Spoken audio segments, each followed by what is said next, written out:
Hey y'all, today we're going to be making this realistic potato. You don't need any special equipment, but there are a few steps we got to follow. So let's go ahead and let's get to baking and decorating. So the first part of this cookie is going to be a little different than normal. We're going to outline it with our outline consistency like we usually do. And then we're going to use our outline consistency and we're going to make 3 little craters or 3 little dots here. And I'm making them kind of thick because we're going to let these dry and we want it to give it some texture and some dimension on our cookie.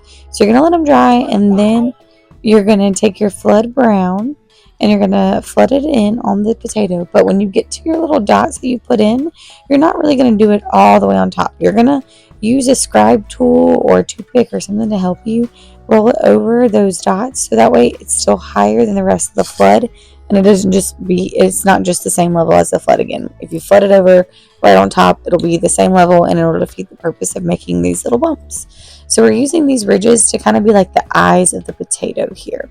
So it'll give it some texture, some dimension, and then once this dries, we'll come back and you see what we're going to do with it. So pop this in the dehydrator for about 15 minutes.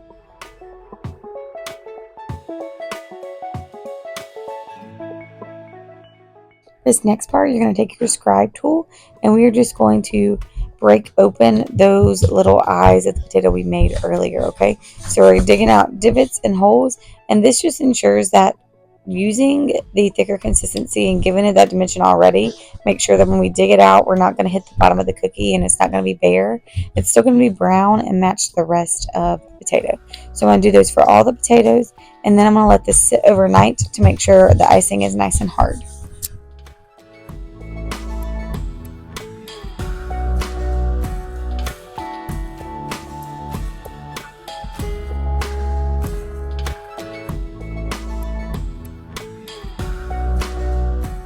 The next thing you're going to do is really going to make it look like a potato. You're going to take brown luster dust and a fluffy brush, and really you're just going to do it all around the potato to give it that different shading of a potato.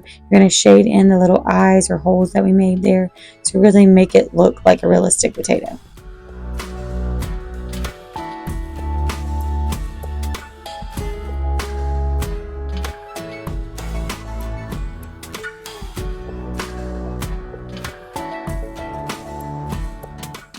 Now you're going to go in with black luster dust to give it even more dimension and shading here. And I just put the luster dust on there in clumps, and then I'm just kind of spreading it around, brushing it off. There's no rhyme or reason, just whatever you think looks good for your potato. And then you're going to be all done.